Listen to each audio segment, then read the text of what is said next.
we come from quite a different background to most farmers. Like I'm a dairy farmer's son. Vanessa's city born, coming out on the land. We both have science degrees, so ecological sciences, they're our specialties. So we've kind of brought that expertise and that training to what we've done, and hence a lot of the monitoring that we do. We like to measure some of those things that we're doing from a science angle, but also we don't want to put too many inputs into things too as well. We're getting lazy, I think. But mine's a different picture. I see this, here's the Papatūānuku, here's our world, here's our earth, the most important part, and then I'm looking out there, there's our atmosphere basically around this earth that we've got. It's a pretty fragile earth, and when you're up near the mountain up there, you realise just how thin that atmosphere is. It is really thin, and you get to the top of the manga, even for those of you who've been up there, you'll start getting a bit breathless. So you know it's only a thin little piece we've got to work with. So I'm sort of looking at that whole atmosphere that we've got to manage, and in particular things like water and the soil. So I think the same thing that Vanessa mentioned, like plants, wildlife, our people, our animals, our grass, our diversity and stuff. We try and respect all those things. So we take a very holistic approach.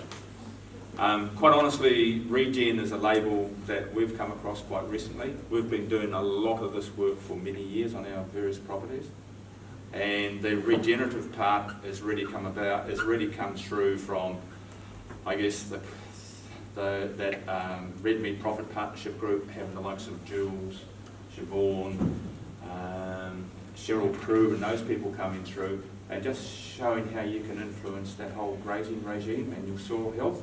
Because soil health has always been a thing in my mind, how we can improve it, but I've never really known how. And I think we're obviously learning a lot about that. So that soil health element is, we can see the changes, and I think Vanessa's run through most of those. I don't think we need to say too much about those. Probably the one thing I'm disappointed in the work we've done is we've hardly seen a lift in bricks. All right? It's sitting 5, 6, maybe an 8, which sometimes I think is pretty pathetic. I'm looking for 10s and 12s or more. So we've got a bit of work to do there on that, trying to identify what that is. But it may be our journey's not quite as fast as maybe what you are doing, Jules. Ours is a slower journey. I'm working with the diversity we've got in our existing pastures. We're adding some little bits just as a bit of experiment, just to see what things look like. And we did a bit of oversowing on some pasture, and it didn't quite get it right. But we got some germination. And about a month ago, we were just walking through the paddock, and the grass was up around here, and I thought, geez, what's that's growing there? And the stock had been through, and they'd pulled out all the daikon radishes, and we had these big daikon radishes growing in the soil, and I thought, wow, and then we knew they were there until the stock had been through and started pulling them out and chewing the tops of them. So we can do it in our way, but I think we will be quite, quite careful of how we do that side of it, and we'll try and work with the natural process to improve that if we can. If you think about all the things you're measuring, what would you value the most? Yeah, I think water's number one. And in terms of our big challenge, like most farmers, is methane. I'm not sure what we're going to do there.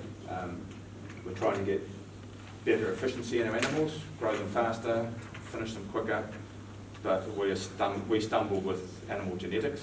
We're beholden on what other farmers produce, really. It's a challenge, so I think that's another challenge in the industry for us. Great.